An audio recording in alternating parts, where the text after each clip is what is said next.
Welcome into episode 47 of the Two Pad Stack podcast. We are here today ready to break down a little bit of a season primer for you. Hockey season's not far away. I don't know if you've woken up in the morning, had your windows open, feel that crisp, cool air. That is what tells me those leaves are about to turn. Fall is right around the corner here in New England, and the puck is getting ready to drop on training camp, and the Bruins season is right around the corner. I'm your host, as usual, Ace. Glad to be back with you guys again. And then returning, our wonderful co-host, Eric Burgess. Burge, great to have you back, buddy. How are you doing, bud? I'm doing great, man. I'm excited to be back behind the mic to talk some puck with you tonight. It's been a long off season. It's the last 2 months of summer. You're always outside doing everything outside. It's so hot. It points this summer it was unbearably hot. No sports that I really care about. I'm not a big baseball guy, so it's been that kind of the dog days of summer, as you would say. And 100%. We're ready. We're just about there. These mornings waking up, going to work, and it's freaking freezing out. It's like in the upper 50s, and I'm like, yes, this is great. We're ready to go. We're ready. Hoodie weather, dude. Hoodie weather is perfect. Like if I could just keep it in like the high 60s, low 70s year round, I would never go anywhere else. I would be in heaven. Oh, totally agree with that. Like fall's my favorite time of year because football comes back, hockey comes back, the leaves change, Halloween, Thanksgiving, like all the best time of the year is like September to December in my opinion. 100%. Yeah. And where do you stand on the whole pumpkin spice latte thing with Starbucks? And pumpkin flavor in general? Pumpkin flavored beer. Fuck that, dude. No. Now, the Shipyard Pumpkinhead, that stuff is good. No. Like that's a fall tradition right there. That's a fall tradition right there. Pumpkin belongs in pie and nothing else. No. The pumpkin you can put it on your doorstep and like carve it up for Halloween, and that's what a pumpkin's for. Pumpkin seeds are great. I'll give you that. Pumpkin seeds, like you toast them with whatever kind of like seasoning or topping on them. Oh yeah, it's like they slap. But no. Pumpkin beer, miss me with that. If I'm gonna do like a seasonal flavored beer, I will do like a cinnamon or I'll even do like an apple cider, like a hard apple cider for like a nice fall alcoholic beverage. But Shipyard Pumpkinhead with the cinnamon ring. Disgusting. Disgusting. Okay. Anyways, fall's right around the corner, guys. That means hockey season's right around the corner.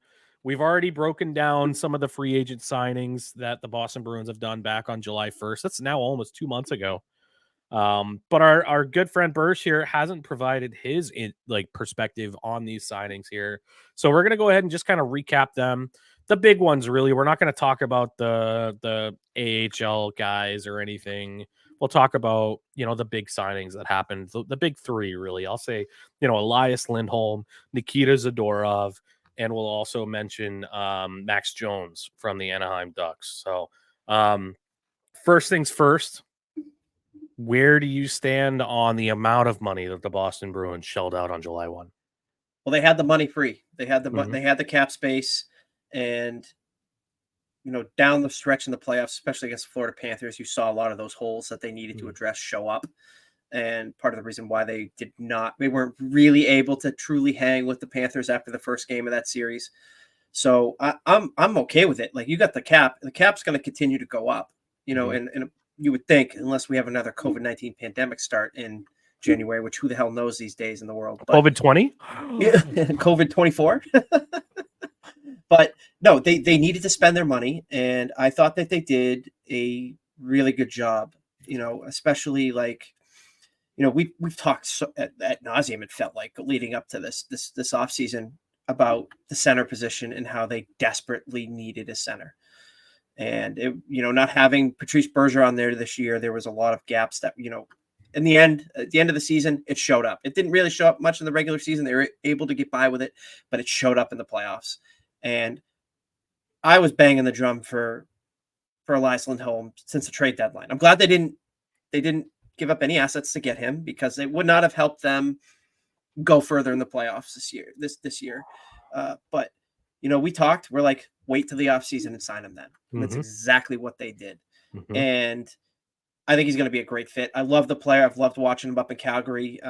he did have that one. I think it was like an 80-point season playing up there with Johnny Gaudreau and Matthew Tkachuk. Matthew Tkachuk. Sean Monahan was good at that point too, before he hit his kind of his lull in his career. So Elias Lindholm is a slam dunk sign. I think he's going to be a great fit here with this team in the top 6. And I think they did very well with the contract they dished out to him. Again, they got him for under $8 million. And that was, I thought, the benchmark for what they should spend on that position there. So for me, Elias Lindholm is a slam dunk. How do you feel about it? No, I like it a lot. I mean, I have to kind of agree with your assessment. The fact of the matter is a lot of analysts were like, that's a lot of money for a guy that had a middling season. But Elias Lindholm has the skill set that is so desperately been missing from this Boston Bruins roster.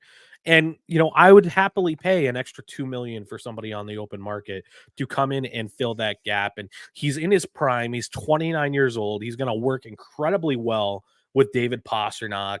He's going to work well with whomever else is on the left wing, whether that's Pavel Zacha or Brad Marchand. And it's just going to make a ton of sense for this Boston Bruins team. And I'm very excited to see the work that he does. Maybe not even on the PK. Maybe Jim Montgomery decides to keep him fresh by not putting him on the PK and utilize, Mark Kostelic and Charlie Coyle on the PK. But, in a power play situation, in the bumper, replicating some of those things that Patrice Bergeron, and I'm not, once again, here's the little addendum here. I'm not saying Elias Lindholm is Patrice Bergeron. No one is Patrice Bergeron. But he does a lot of those same sort of things. And even he himself said that in his press conference, was like, I kind of play similarly to Patrice Bergeron. And he has been a Selke finalist before. He didn't win it, but he has that same sort of two-way mentality skill set. And he's been a 40-goal scorer before. Twice. Like, put him with David Pastrnak and Pavel Zacha, put him in front of the net. I book it right now. Put it on the record. Elias Lindholm will get 30 goals this year with the Boston Bruins. I'm buying that all day. That all day. He's great in the faceoff dot too.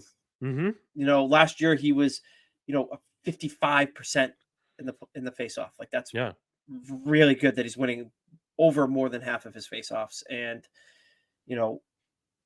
Calgary's been a bad team the last few years too. Like the team has just fallen apart from what it was when he had his last 60-point season. Yeah. So like they're a really hard team to read too, because every time it feels like you go into the season looking at the Calgary Flames, it's like, oh, they've got all the right pieces.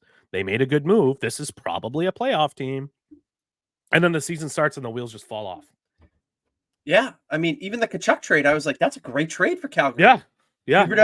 And Mackenzie Weegar. Like that's great. That's a top trade. 4 D-man, arguably top 2 D-man, and a top line winger that was a Hart candidate at one point. Yeah.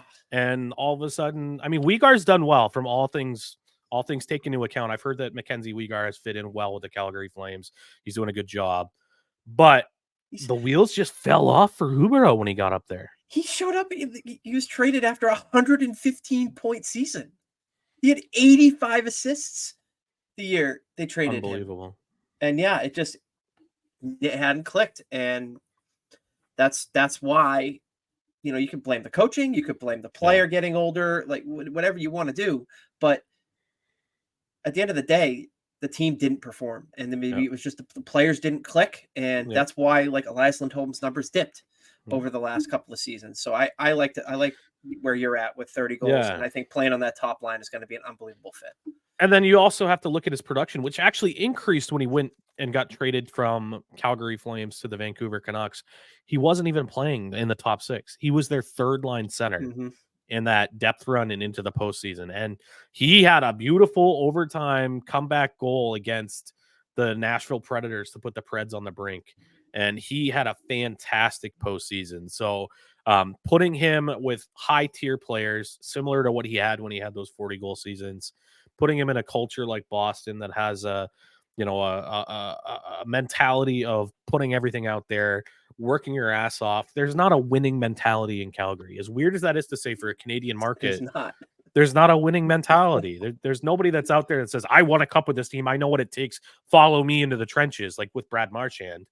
That they don't have anybody like that. And that really kind of was a big reason why they had to make some of the changes that they did over there. But so really excited about Elias Lindholm. Yes, the money's a little bit high, but in 3 seasons, if the cap keeps going up, it's not going to look so bad. It's going to look like a very understandable first line center role contract. So before we segue to the next big contract, I want to give a shout out to our sponsors for today's episode. Once again, we are still sponsored by our friends over at Iron and Steel Threads. It's a hockey brand that donates a portion of their profits to making hockey affordable to kids.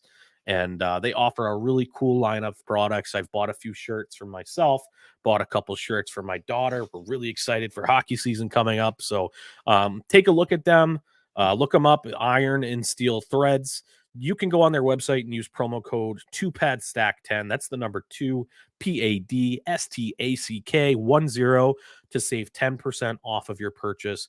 And you'll be able to support our podcast when you do that. So we would definitely appreciate that. Before we jump over to the next signing, one more sponsor we're going to shout out. We are still affiliated with our friends at SeatGeek. The Boston Bruins season is right around the corner. Tickets are now available. You can purchase your seats. I've got a few tickets for sale on SeatGeek. Take a look. Make sure you use promo code 2PADSTACKPOD. That's the number 2 PADSTACKPOD. And you can save $20 off your first order with SeatGeek. Take a look. Really intuitive app, easy to use. You can use it on the website too if you prefer. Support the pod. Get yourself some cheaper tickets. All right. The Bruins weren't just done with going out and grabbing a top center in the marketplace. They decided to double down and grab arguably the top defenseman in the free agent marketplace as well. So the Bruins agreed to terms with Nikita Zadorov, defenseman from also the Calgary Flames and also the Vancouver Canucks last year. So before I get your take on this, I do think it was very funny because Zadorov was the first guy that came and toured Boston and everything. And he was kind of laughing that, when the Vancouver Canucks or even maybe the Calgary Flames, when they came to town in Boston, Zadorov and Lindholm, they both realized that they were both going to be free agents in this upcoming season. They didn't really have necessarily a guarantee of any kind of extension on the table. And they were joking like, well, man, like it would be pretty cool. Maybe we both just sign here in the offseason. And lo and behold, sure enough, they both do. So if you don't know, I'll give like a 5,000-foot overview scouting report. Nikita Zadorov, we've already talked about him. We're not going to rehash this too much. Hulking defensive defenseman, but he's also more than competent 2 ways. So the best way I would kind of say is like a more physical Brandon Carlo with a little bit softer hands and Russian. Very Russian. Gotta include that. Yeah, it's not common for the Bruins to have a Russian player, especially like one of this magnitude on the roster, right? I think the last player to have this type of prominent role on the Boston Bruins team that comes from Russia is probably like Sergei Samsonov. Really, I mean, you can't say Dmitry Orlov because he was just a rental, right? Mm-hmm. So I'm incredibly excited to see what Zadorov brings. I think that now that I'm not writing and I can just kind of express myself freely. The game that Nikita Zadorov plays is going to make all of these Dunkin' Donuts toting Bostonians Boston cream their pants because you watch a hit like a highlight reel montage of Nikita Zadorov's hits, and like half of them I'm like, ooh, that's probably like a 5-minute major for head contact, but like he is throwing the opposition around the ice, and he's going to be a ton of fun to watch in the black and gold this year. What are your thoughts on the Zadorov contract? I love the player. I think he's going to be a great fit. The Bruins have desperately missed a real physical presence on their back end.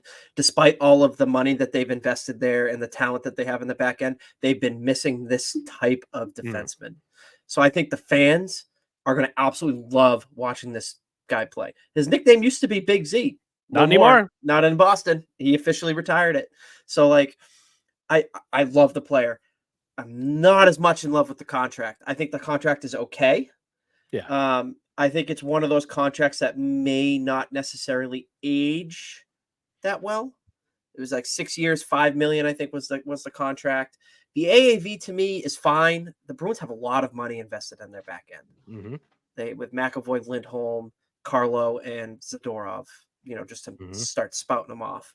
So there's a little concern there, but like again, you get 3-4 years out of that 6-year deal at 5 million, especially with the cap going up. Like I'll eat that. I'll eat that all day. And again, that presence, that physical presence on the back end, this team has desperately missed in the postseason. And, you think back all the way to 2019 against the Blues. They desperately could have used a player like this in that series in the Cup final. So, 100%. Fun fact about Zadorov is he was actually part of the trade from Buffalo when Buffalo acquired Ryan O'Reilly from the Avalanche. He was one of the pieces in that trade that went to Colorado for Ryan O'Reilly. I got a Zadorov fun fact for you. Oh yeah, first ever NHL goal. Do you know who he came against? Boston Bruins. And he was quick to point out that Brad Marchand was on the ice. So Marchand took a minus on his first ever goal. Seems like a guy's gonna fit right into that room with the ball busting. Yeah, that's gonna be great. I'm super excited, and I think, he's the thing too about your point about bringing a dynamic that this team so sorely needs is like you saw when the temperature got turned up the highest, the intensity knob was jacked up to 10 against the Florida Panthers. You saw Charlie McAvoy going out there and tried to lay out some booming, and he did. He made some beautiful hits. But Charlie McAvoy is a guy that you want to focus on his two-way game and not try to overextend and put himself in a compromised position.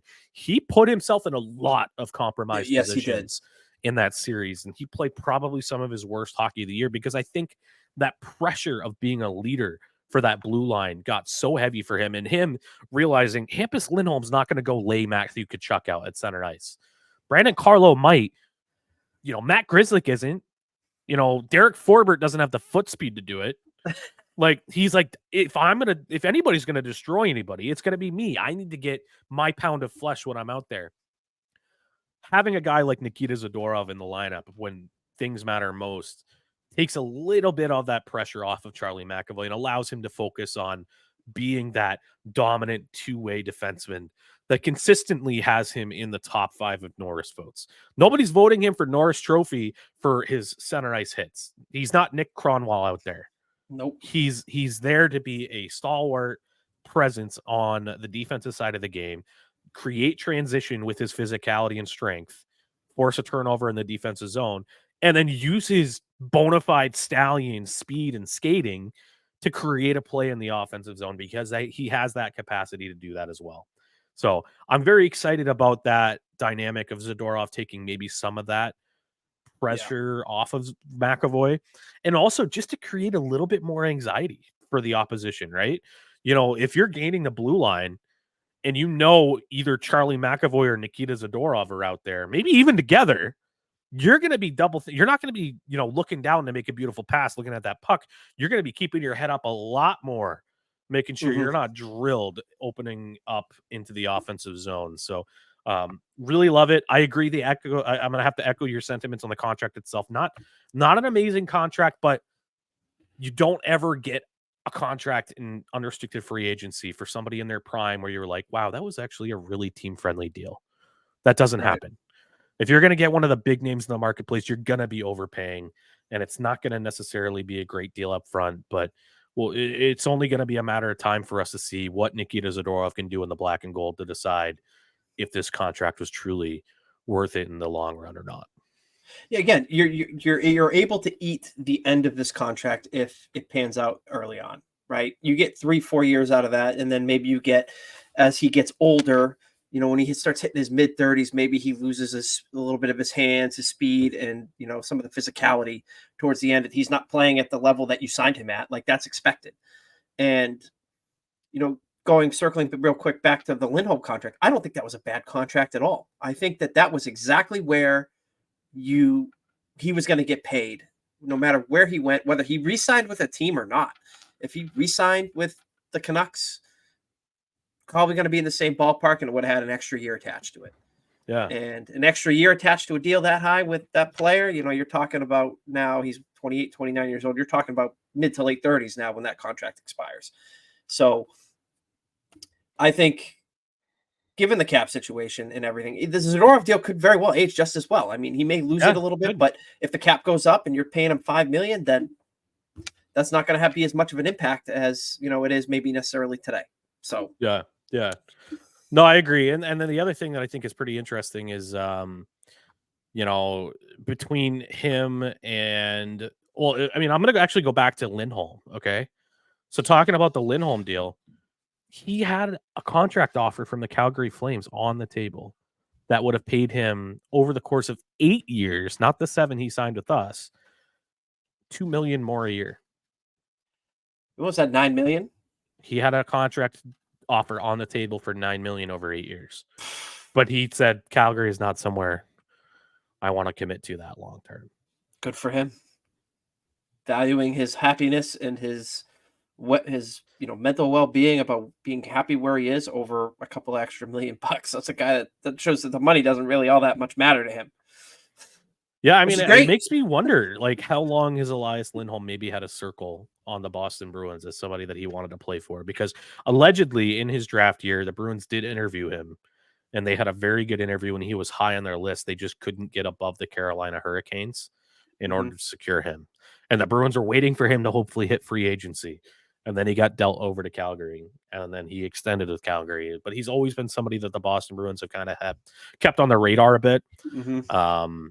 But even Don Sweeney, when he was in the post free agent press conference, he was talking about how they've always kept an eye out for Elias Lindholm. And Elias Lindholm, he even alluded to, he's like, you guys all reported it. I'm not confirming or anything, but he had a contract to make more elsewhere, and he chose to come to the Boston Bruins. And that's something that we take a lot of pride in as an organization culturally, that we have that perception around the league as being a top-notch organization and to attract talent like Elias Lindholm and Nikita Zadorov. So we'll wrap up Zadorov and Lindholm. We'll pivot to the additional name who I do think will play a pretty big role in the bottom 6 for the Boston Bruins this year.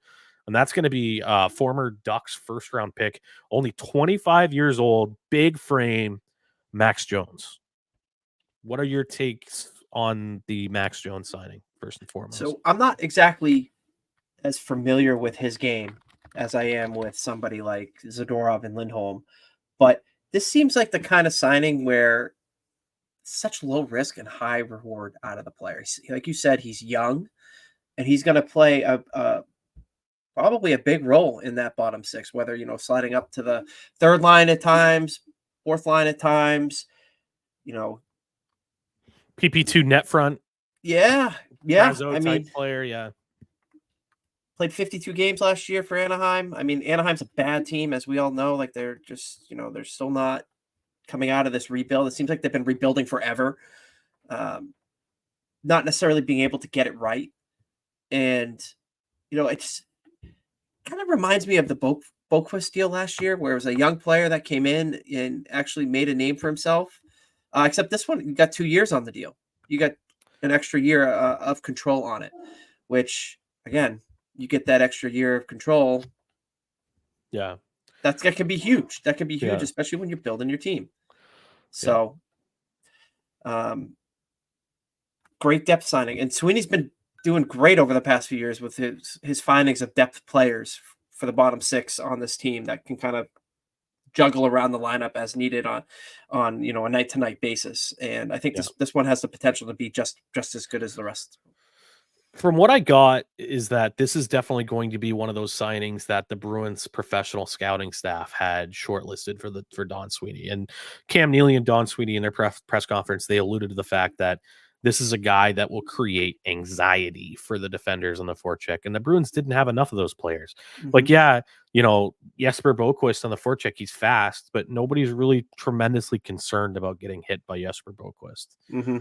Max Jones is fast, and he's got a big frame, and he's not afraid to throw the body around, right? So they identified him as somebody that you can send down on the fourth line and throw the body around. And his skating kind of reminded me of like Daniel Paille back in the day, that really fleet of foot, fast skating. So Hopefully his hands are a little better than Stonehands Paille, but only time will tell with that. But from some of the Ducks fans that I saw that were providing a scouting report on Max Jones is that, he's going to be frustrating at times because he'll put himself in a place to score, and then it's like, how do you not bury that? But he is somebody that absolutely adores the team that he's on. He represents that logo on the chest. He loves being a fan favorite. So I'm really excited to see him. He even said in his press conference that, and I don't know how much of this is true. I mean, they're talking to the fans, right? But Boston is his favorite away barn to ever play at. The city of Boston is like the one that he looked forward to the most to going. But so I'm really excited to see what he can do for that bottom six wing slot. He's going to be battling against guys like Brazo, and I'll be sad to see that Lauko's gone now, but now we're even bigger down there too on the bottom six. So, but yeah, I like the signing. The dollars, you can't complain at it. Pennies on the dollar, especially with the market going up. So it'll be fun to see Max Jones as a Boston Bruin this year. No, fun fact about these three guys that we just talked about, they're all former first round picks. Mm-hmm. Lindholm was a top 5 pick. Zadorov was like, I think 20 something overall. And then Max Jones also in the 20s. So, obviously Max Jones hasn't, I almost just said Mac Jones. Oh my God. Screw that guy. No, that guy's a legend. He's already looking great down in Jacksonville. But I mean, he's obviously a guy that didn't necessarily pan out as a first round pick. You don't expect to have a guy that's going to be playing on your fourth line as a first round pick. But I think that he has the potential to, just be another guy that can take another step forward in his career, kind of rejuvenate his career here, and maybe carve out an even bigger role with the team than he already has. So, well, just imagine how much of a shot of adrenaline it is to go from the Anaheim Ducks to a market like the Boston Bruins. Like, I would be ready to run through a fucking wall if I was given that opportunity. Oh yeah. I mean, you're going to an original 6 franchise, like the first NHL franchise in the United States when the league first started. So much history surrounding the team, as we all went through last year with the Centennial. Like 6 years in a row of making the postseason. Yeah, and you got a lot of talent around you. You got a lot of top tier talent around you, and the barn's always rocking. The Garden's always rocking every night. It's not like you're going to have me playing for a team that's not selling out the barn all the time. And it's going to be a great atmosphere. I'd be amped to get out of that Anaheim team. Like, oh my God, yeah. Same with Calgary. Calgary's got a good barn. They have good fans up there, but it's just good Canadian market. There's just something about that town. I mean, you were talking about Calgary, just before, and like I'm not that same. I have that same mentality when I'm looking at that team, where it's just like I look at them and I'm like, this team's got a potential to be a good team, playoff team, make some noise in the playoffs. Every year I think that, and every year I'm let down. Yep. So it's like, and then they will actually have like a good regular season, and then it'll just be like a fart as soon as they make the postseason. Yeah. Like Markstrom will forget to make a save after being a Vezina caliber goalie. Good luck, New Jersey. Yeah. And then the wheels just fall off and they get eliminated by the Oilers, as is tradition. Kind of like how the Leafs get eliminated by the Boston Bruins. Like, these are the constants in life: death, taxes, and the Leafs losing to the Boston Bruins. So, all right. So those are our free agent signings. Glad to get you all caught up, get your take on it, Burg. Appreciate everyone's patience listening for us to rehash the same fucking news again. But there's been some cool developments, not so cool developments. What we're going to do first is we're going to just kind of take a quick trip around the Eastern Conference, and we're going to go round robin and pick our number 16 to number 1. And we're going to provide a little bit of context as to why we're going to pick those teams. So I'll go ahead and get started. I'll pick number 16 for the Eastern Conference. And I am going to pick the Buffalo Sabres. Because that franchise is fucking cursed. They are cursed. They have the longest non-playoff streak running in the National Hockey League. I believe it's over a decade now. And it just seems like they cannot ever get out of their own way. Like they had the next coming of Jesus goalie that was supposed to play and be amazing out of Boston here, and he gets in there at a BU and he just doesn't look good. What was his name again? Who's the goalie? Devin Levi. Yeah. Yeah. He just didn't look good. And they had to go back and give Ukko-Pekka Luukkonen a new contract because the guy that was supposed to be the goalie of the future, the wheels just fucking fell off. And he had to go play for the Rochester Americans in the AHL and put it together, get another chance at playing at the NHL level, and then the wheels fucking fell off again. So they failed with Casey Middlestat. They had to trade him away to try to they brought in Bo Byram, who I'm optimistic on. I'm bullish on that deal. But, you can take the player out of Buffalo, but you can't take the Buffalo out of the player, I feel like. So I think that they're going to be set for another really disappointing season in Buffalo. And honestly, after knowing Buffalo fans from football, you guys all fucking deserve it. So I'm going Buffalo too, man. I hate that city. You ever listen to me on Between the Tackles, man? I hate those fans. I hate them. And yeah, I think that team is so cursed. What was their last time they made the playoffs? What was it? I don't like I said. I think it was like 2011. I think it was 2010 or 2011. It's been a long time. Yeah. You got to pick number 15. 16 was mine. You picked 15. We're going. Yeah. Back and forth. Picking it. All right. I'm going to go with Columbus. Okay. They're just a team that, they're clearly deep into a rebuild. They did just ship Line out, after he said he wasn't going to play there. There's just something about Columbus of late too that's just been there's been a little bit of a Tortorella shenanigans. Yeah, yep. You had that whole thing. Oh, not Tortorella. Babcock. Yeah, and that all set them back, and it's just not a good environment. Not a good environment there. So I'm gonna go with Columbus. Okay. Yep, I can agree with that for sure. Next, I am going to go a big drop. The Washington Capitals. I think that they are a really old team. Last year they really had no chance of doing anything last year, but that was like their last hurrah last year. They're older. Really, the only reason they have to even play right now is like to try to get Ovechkin his records. Oshie's might not be playing. Backstrom's done. Tom Wilson is not the same guy he was 4 years ago. Kuznetsov is gone. Their blue line, John Carlson's like 38 years old now.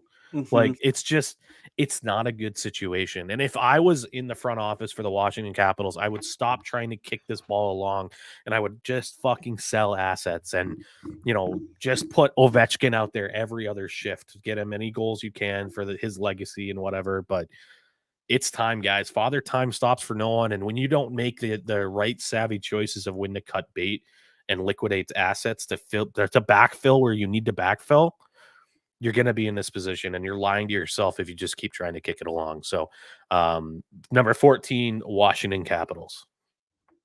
Okay. Number 13, Ottawa Senators.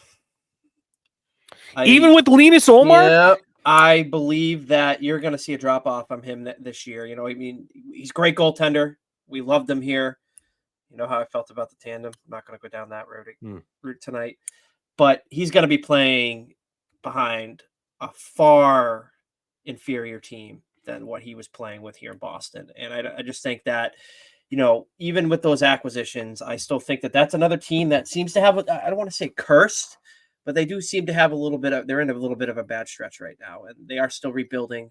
But yeah, I got them at 13. I don't think the Linus Ullmark thing's going to work out. Be honest with you, he's probably going to get, I don't want to wish this on him, but I think he probably ends up getting hurt because of the team he's playing in front of. That's playing in front of him. Yeah, that, and you have to look at the amount of games that he's used to playing now with the Boston Bruins is that split. And now he's going to have to play probably like 60 plus games. So yeah, I'm right there with you. So let's recap again. So number 16 was Write it down. I'm writing it down right now. Buffalo was 16. Number 15 was Columbus. CBJ. Number 14 was I picked the Washington Capitals. And Ottawa. And 13 is Ottawa. So with number 12, Ace is proud to select Les Montreal Canadiens. Mm-hmm. So I actually really like what the Montreal Canadiens are doing in this retool. And unfortunately, a rebuild and retool takes time. But you saw that they've reached that point now that they're saying to their fans, hey guys, we're not just liquidating for assets anymore. Like, we want to put a good product in front of you. We just went out and grabbed Patrick Laine and we got a second round pick to do it. But we took the whole contract on. We're willing to spend money now to put the best team we can on the ice. So I really like what Montreal's doing. They've gotten past the francophone thing, and like they even named a kid that doesn't speak French as the captain with Nick Suzuki. It's his team now. I'm really optimistic at what they'll look like. Not this year. This year is going to be another transition year for me, but next year I do have the Montreal Canadiens probably bumping out like a Tampa Bay Lightning from the postseason picture. But number 12 for me is the Montreal Canadiens. What's your take on the Habs this year? I also like what they're doing with these trades that they've been making to stockpile draft picks and to really go through this rebuild. Like, I think they're doing it right, and it pains me to say as a Bruins fan. Yeah. But like, you look at their management of Sean Monahan, like getting a first round pick to take him on and then trading him this following season for another first round pick. So they basically got 2 free first round picks out of that whole endeavor. So, could you imagine if he went back and signed as a free agent back with them? Oh, that would have been how fucking hilarious would that be? It'd been awesome. Would have been awesome. I know it would have been hilarious. Awesome for Habs fans. I hate the Habs. Yeah, I would fucking hate it. Actually, it would have been terrible, awful. Yeah. So, all right, number 11. It's your choice, my friend. I am going with the Pittsburgh Penguins. Another year older for Evgeny Malkin and Sidney Crosby, who are entering the twilights of their careers. They're still good, but you're gonna expect that drop to come. Tristan Jarry's a goaltender that he's kind of streaky. It's not somebody I rely on myself, and it's a team that's getting older. Crystal Tang is still there; he's older. They did sign your good friend Matt Grzelcyk, who's going to help them. Get that Boston connection with Coach Sullivan over there. That's Charlie McAvoy's father-in-law, by the way. Did you know that? I did not. Yeah, Charlie McAvoy married Kylie Sullivan, Mike Sullivan's daughter. Oh, I didn't know that was his daughter. Yeah. That's great. Hilarious. But yeah, they're a team that they was last year the first year they missed the playoffs in a long time, or was it the year before? It was they had this long playoff streak that they had. Last year was the first year that they missed because they were right on the bubble for a while there. Until the end. Not even Sidney Crosby could drag them kicking and screaming into the postseason. Like, I feel like they're one of those teams that's definitely on the downswing, like the Capitals are. Yeah, I get a lot of similar vibes. I mean, you look at on the blue line, what's his name? Fucking the French kid. God damn it! Why can't I remember the defenseman? Crystal Tang. Yeah, I said his name. Yeah, Crystal Tang. Yeah. Crystal Tang is on his way out, and Malkin and Crosby, and they traded away Gensel. Like, Brian Russ can only do so much to drag that team in. Although they did just acquire the kid from Winnipeg, Rutger McGroarty, who signed his entry-level deal. So it wouldn't surprise me to see him in the top 9 in the center role, bringing some offensive firepower to that team. But yeah, I definitely have to agree with you. Pittsburgh was probably one of my 2 options for my next pick. So Lars Eller. Danish hockey legend, Lars Eller. Yeah. Number 10. Sorry, Showtime. You're still not going to make the postseason. Detroit Red Wings are my pick for number 10. The Yzer plan is not going as it was designed in Tampa Bay. And fans in Detroit are losing their patience. They're getting frustrated. They're going out and signing dumb deals. They're signing veterans like they're ready to contend. They're signing Patrick Kane again. But this team just has a culture problem right now. They don't have enough players that know how to play two-way and how to keep the puck out of their own net. And they all have an attitude as well. I look at a player like Lucas Raymond, who's out there arguing and yapping and slashing and diving and all this kind of shit. And he's been basically awarded the role of like heir apparent in Detroit. Like that's not somebody that you want to give that like responsibility and attention to. And I just don't like how things are going in Detroit. Not even bringing in Andrew Kopp and players like that is going to be able to change that. So I expect even worse for Detroit this year. You're going to be right on the precipice once again, and you're going to miss. So you're going to be stuck in this no man's land of having picks that don't matter, and you're going to have veterans that don't get to play in the playoffs. And what happens when you have veterans that don't get to play in the playoffs? They get disgruntled because they only have X amount of time left, and they're going to get pissed off and maybe request a trade or leave in free agency. And suddenly you're going to have to rip the Band-Aid off and say, okay, fuck, I got to trade some of these young, highly touted prospects because it's not working out, and we need to restock the draft pick selection. And now you're in a Buffalo situation and having to rebuild your rebuild. And that's where I kind of see the Detroit Red Wings going in the next 3 seasons. Yeah, I mean, we've been calling for them to, make the dance for a few years now, so we'll see what happens. I know you got into it with their fans last year, so on Twitter that was great. Fucking power play merchants. The Bruins still struggle against that team for one reason or another, but fucking Detroit people. Moving on to number 9. Number 9. One of my other teams that I love to argue. I got a good friend that's one of the fan of this team, and he loves arguing with me. But I'm going with the Philadelphia Flyers. Philadelphia Flyers are going to be the last team to miss the playoffs this year. They're a team that I think for a long period of last year really overachieved as to where they were in this rebuild, especially after losing their goaltender Carter Hart to the whole, fiasco up with Team Canada. He's nowhere going to be anywhere near the team this year. He's gone. But I expect them to kind of be similar to what they were last year. They got to figure out, they got a young goaltender. I think his name is Titov, or I don't even know how you say it. It's some Russian. He's like 6'7" or something. It's crazy. You got him. You got Samuel Urson, who also is there. So they got to figure that out. And I think that they're still not ready to make the dance yet in the Eastern Conference. So Philadelphia Flyers at number 9. I like what the Flyers are doing, and I didn't mean to send John Tortorella a stray bullet earlier, but John Tortorella made that team a hard-working, difficult team to play against. He got players that historically have not wanted to work in the trenches to work in the trenches. They brought their lunch pail to work every single day, and they were a tough team to play against. And now what they've done is they have doubled down on that, and they have actually brought in probably my pick for the Calder this year in Matvei Michkov.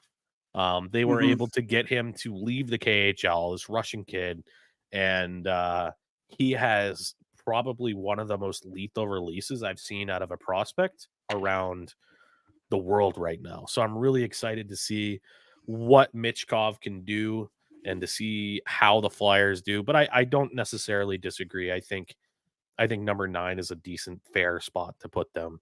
Bubble team. Yeah. All right. Playoff teams. Ready for this? I think that the Flyers and this team that I'm about to mention might go back and forth on battling for a playoff spot. And I believe that's going to be the New York Islanders. They were who I was debating with at 9 too. So good pick. Yeah, the Islanders, it just seems like they don't know what their identity is right now. They brought in, Patrick Waugh to coach them, and you'd imagine that Patrick Waugh fucking screaming at you in the locker room would maybe motivate you a little bit to play a little harder. He's had his cases of being very passionate, kind of like Tuukka Rask was with the milk crate incident back in the day. But it'll be really fascinating for me to watch the New York Islanders this year to figure out who they are. What are they going to be? Because some of those big name fourth line players like Clutterbuck and Matt Martin that were so synonymous with Islanders hockey, they're not going to be there this year. They're moving on and trying to become younger, trying to become faster, because the Islanders were one of probably the slowest teams that I would ever see out there. So it'll be interesting to see what the Islanders do this year. I'm interested in seeing where they go. They could easily finish 12th. I don't really know what the hell to expect out of there. And as a side note, Lou Lamoriello, will you just fucking retire already? Like, you're like 95 years old. You look like the fucking Crypt Creeper now. Like, dude, it's time. And you made a black dude shave his dreads for your dumb New York Yankees rule. Like, unbelievable, man. It is time to like move past the 1960s. Like, we're not there anymore. So, yeah, that's my tirade. I'm gonna finish. Number 7. I'm going with the Tampa Bay Lightning as this other wild card team. They no longer have Steven Stamkos. Their captain has moved on. They did sign Jake Getzel. So it'll be interesting to see how that fit goes. They brought back Ryan McDonough, old man McDonough, for their defense. Did they trade Sergachev? He got traded. They did. Yeah, he's with Utah now. Yeah, he got shipped out. So that's a big piece gone off their back end. I expect them to kind of be similar to what they were this year. They were a wild card team this past year. I don't, Getzel improves them. I don't know, but again, you're trading off against Steven Stamkos, who's been a consistent player for so long. So I don't expect to see much of an improvement there. So I have them kind of finishing where they were last year. 7. Yeah. They were a team that I kind of had penciled as one of the ones to talk about in this section as well. And I mean, just take a step back. We've talked about the Boston Bruins and their culture, right? Everybody knows it. It's like as dumb as hearing the perfection line. If I hear culture associated with the Boston Bruins again, I might just vomit. But it's true. But what does it say to you when you are a winning franchise? The Tampa Bay like it or not, the Tampa Bay Lightning are a winning franchise. Mm-hmm. They won 2 asterisk cups.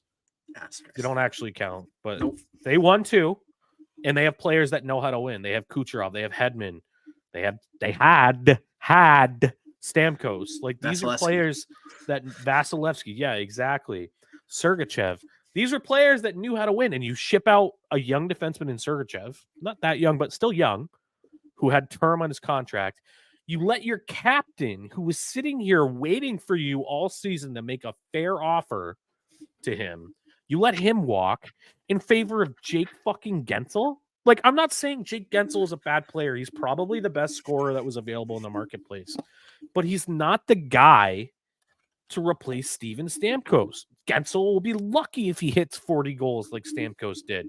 Mm-hmm. Like, what kind of message does it say to your team organizationally that, hey, guys, I know you all love Stamkos and look up to him and he's your leader and everything, but we didn't want to pay him another $3 million. And we decided to bring in this guy that you guys don't know instead, and he'll score the goals for us now. Like, imagine the Bruins doing that with Brad Marchand. Imagine the Bruins doing that with Patrice Bergeron and letting him walk when he, like, no, like, that would never happen. Like, it's mind-boggling to me that the Tampa Bay Lightning are doing this right now. And you do have former NHL players that are out there in social media saying, what the hell are you doing? Brisebois is their GM down there. Like, yeah, you're shooting yourself in the foot. Like, you could easily just coast this. We're a winning organization. This is our leader. He's won us cups. He will help you win cups. Come sign with the Tampa Bay Lightning. And you just shot yourself in the fucking foot for no reason. Like, just asinine. Asinine. All right. Number 6. Number 6. This is me, right? Is it? No, you just picked Tampa. You're right. Yeah, you're right. It's me. New Jersey Devils for me are number 6. Right in line with you, buddy. I love what the Devils are doing. They're going to get Dougie Hamilton back, who has his warts, but he is a great two-way defenseman that'll put up points. They didn't have him at all last year. They brought in Jacob Markstrom, who also has his warts, but he, in the regular season, is a top 10 goaltender in the league as long as Father Time doesn't make him completely deteriorate this year. So a full year of hopefully Jesper Bratt healthy, a full year of hopefully Jack Hughes healthy. Although you do have the EA Sports cover curse that's going to be coming to both Luke and Jack Hughes this year. So we'll have to talk about that a little bit later on or in another episode. But I do see the New Jersey Devils rallying and bouncing back and being a playoff team this year in the Eastern Conference. So number 6, New Jersey Devils. Number 5 to you, Burge. Number 5, team that's going to lose to the Boston Bruins in the playoffs, Toronto Maple Leafs. I don't see them, really making noise to win the division, although they very well could this year because they do have regular season success up there. I don't feel like they've done a whole heck of a lot this offseason to change what they wanted to do. They did bring in, OEL and Chris Tanev on the back end, so that's going to hopefully address some of their defensive issues for them. I don't think it's enough personally. They pretty much returned the whole front end, I think except for Bertuzzi. They brought back Domi. Domi's back. You still got Nylander. You still got Marner. You still got Tavares. You still got Matthews. Matthews is now the captain of the team. Trying to change the culture and try to change the room and everything. Change the coach. I forget who even the coach is up there. Who is it? It's crap. Who did they sign? So they fired Keefe. They fired Keefe. Why am I trying to blank? Craig Berube. Oh my! Can you imagine Craig fucking Berube trying to get Mitch Marner, William Nylander, and Austin Matthews to play gritty hockey? I know. That's gonna be hilarious. Yes, it's not a fit. They did not break up that 3 guys that they had up front, and everybody was, I think, calling for it after that series. Again against Boston last year. It's like, come on. But again, they have enough. They have so much talent. They will be regular season success. We'll see what Joseph Woll does this year in net for that team. I like to think that he's going to be he is the number one there. They did sign Anthony Stolarz as a backup too. Still got Matt Murray on the roster. But again, I think they'll do enough to be, third in the division, be one of the top 3 in the division. They're probably going to get Boston or Florida in the playoffs, and what's going to happen. Yeah. Same thing's going to happen again. So, as you said, death, taxes, the Leafs losing in the first round of the playoffs. Love it. So, love it. Number 5, Toronto Maple Leafs. Number 4, Boston Bruins. I do think that the Boston Bruins are going to be a much more well-rounded team this year, but my big questions are going to be around goal scoring for this team. Like, David Pastrnak cannot be relied to put in 70 goals this year. Like, you got to have other people step up, and we need some of that depth gone. DeBrusk is gone. So can Brad Marchand get back up to 30 goals from 20? Can whoever we the Boston Bruins plug in on the right side on that second line, can Pavel Zacha go back to a goal scoring player as he transitions away from being a centerman? The Bruins need to figure out where they're going to get their goal scoring from. I think that the Boston Bruins have one of the best rosters in the entire league on defense. Mm-hmm. I think they have one of the best rosters in the entire league in goal. Especially when Bob Asenza works his magic and fixes Jonas Korpisalo into a NHL caliber goaltender again. But the big question mark is going to be scoring. But I think that the Bruins are in a position now to be more dynamic offensively, at least slotting players into the appropriate place. And it's just going to be a determination, and they're going to need to figure out how to actually score those goals. And guess what? You can't call me a fucking homer because I didn't say the Bruins are in the top 2. I would have had him right there too, man. Would have had him right there. So number 3, I think these 3 remaining teams, you could make arguments for them to slot in each one of these positions. I really do believe that. But number 3, I'm going to go with the New York Rangers. I am going to. I had President's Trophy winners last year. Riley Smith brought in there. Again, they're just a talented team. They still have Shesterkin in goal, one of the top goalies in the league. They still have a fantastic defensive core with, one of my buddy's favorite players, Jacob Trouba, the Trouba train, coming through with all his dirty hits and everything. Adam Fox. Yeah, Adam Fox. You just look at their roster and they still have all this immense talent. And Hey, did you know Adam Fox and Charlie McAvoy played defense together when they were kids? Yes. Shut up. Shut up. Yes, we all know that. Thank you. Yes, I know that.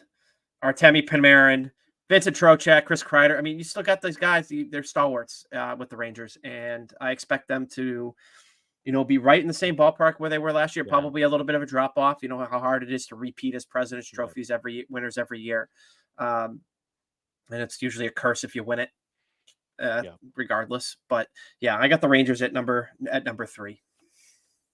Yeah, it was either going to be Boston or New York for me at number 4, and I went Boston. There's been a little bit of frustration over there on Broadway with the blue shirts. They have been all in for the last few years, and they just can't quite seem to get over the hump. Saw a lot of Rangers fans saying, trade Zibanejad, he's too soft, he's not gritty enough. And then you obviously had Chris Drury working hard to try to trade Trouba. But with his contract situation, he dictated that he wasn't going to go anywhere. So that's a lot of not great press, especially when the guy's wearing your C. Once again, that's somebody that's supposed to be a cultural leader, and you're trying to contend, and you're actively trying to trade away the guy that has the C on the chest. Like, what kind of message does that say? Like, why are you giving a guy a C on the jersey if you don't actually want him on your fucking team? Like, it's just not intelligent organizational management right now. So I have a feeling that if things do not go well for the Rangers this year, that a retool is probably on the horizon. And with that said, that will reek of desperation for the GM and management team for the Rangers. So it wouldn't surprise me at all if we saw them do some fucking crazy things this year, trying to bring in like big name players that become available at the deadline. And they're going to go all in, just like the Bruins did in 2023, when they emptied out all of the draft picks that they had to try to supplement that record breaking team. So keep an eye out for that with the Rangers. It's cup or bust for the New York Rangers this year. Number 2, I have the Carolina Hurricanes at number 2. So I basically gave you the biggest layup with number 1. It's the easiest answer. But number 2, Carolina Hurricanes. I love their defense. Their defense is a lot of fun. It'll be interesting to see how they handle the departure of Brett Pesce, who has gone and joined the New Jersey Devils. We didn't talk about that. He brings a dynamic that the Devils have been missing a lot from that blue line. But I love their offense. They are young. They are dynamic. They fucking hit the Michigan on the Bruins at will. It seems like, you know how we all feel about that here. But they are just a fun team to watch. And I see Rod Brindamore dragging that team into the trenches, into the battle again. And I just feel like they've been on that door knocking, but I do feel like they have a little bit more like staying power than what the Rangers do. I feel like they can make this last longer. They're a little younger and a little bit more, they have a little bit more depth. Seth Jarvis looks like a stud.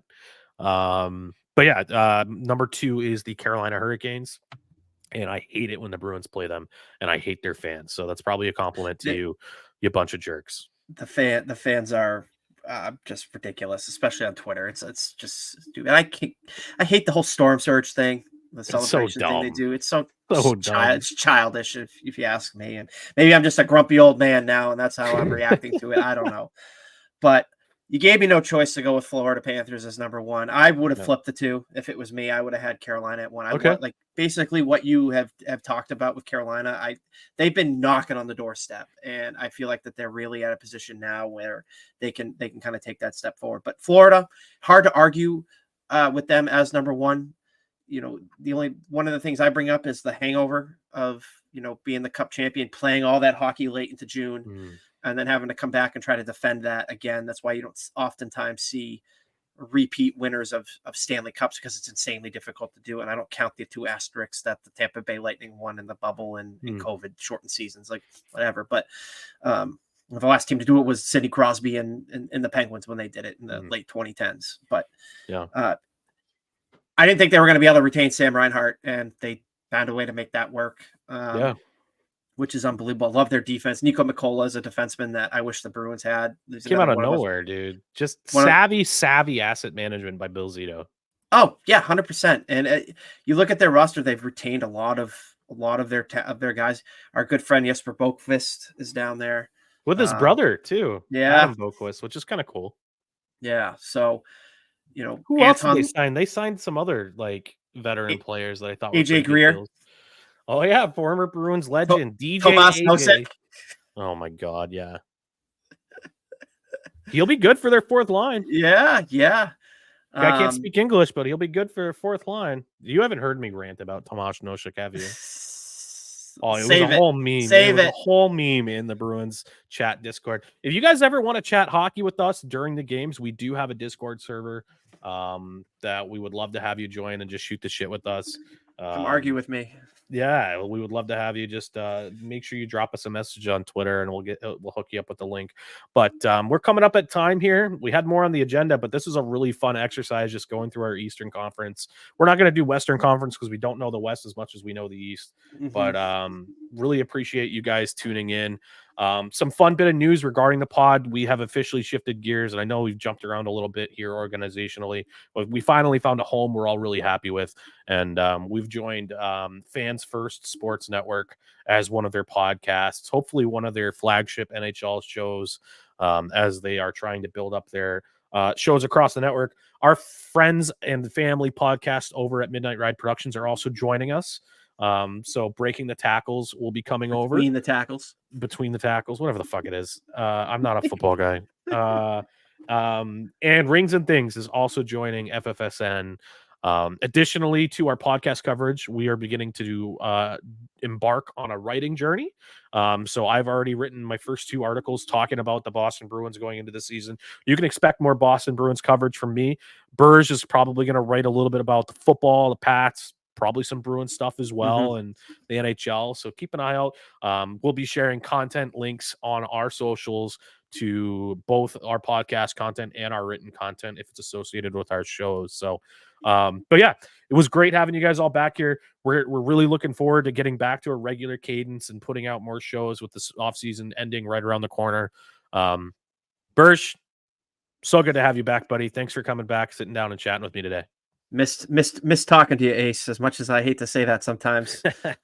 But no, I missed it, and it's good to be back. Looking forward to getting back into the regular routine. I'm pumped for hockey season, pumped for fall. Let's go.